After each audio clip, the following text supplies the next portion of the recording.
Where I want to go with productivity is I think that what's really important is to find a couple things that really create a domino effect for the rest of your day and for the rest of your week.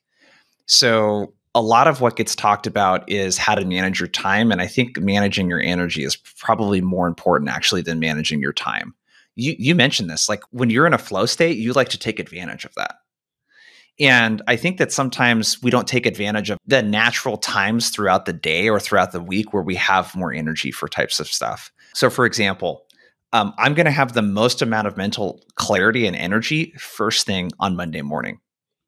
So, I don't want to do stuff that doesn't require me to be sharp on Monday morning.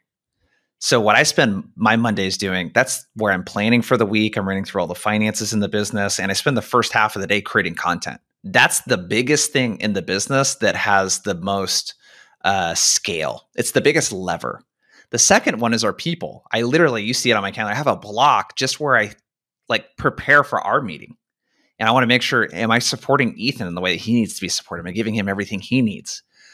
So I would think about, if you're in sales or a sales leader, like what is something really high level that you can do where you're most productive, and save the stuff that takes the least amount of mental bandwidth for end of the day or on Fridays. And an example of that, if we're doing outbound, is contact selection and pulling contact data for people.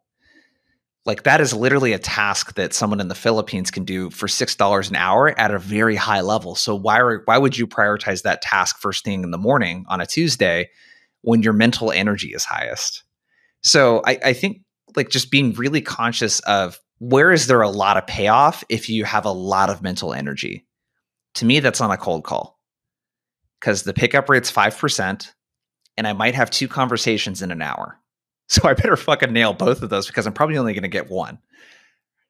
So I have to be at as close to 100% as possible. If I'm at 50% and I'm doing contact selection or doing some research on accounts, it doesn't really make that big of a difference in the outcome of that.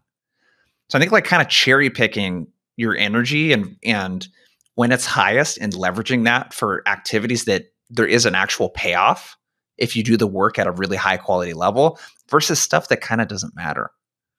So save your follow-up emails for the end of the day and all of the kind of stuff that are really kind of low value tasks when you look at your week.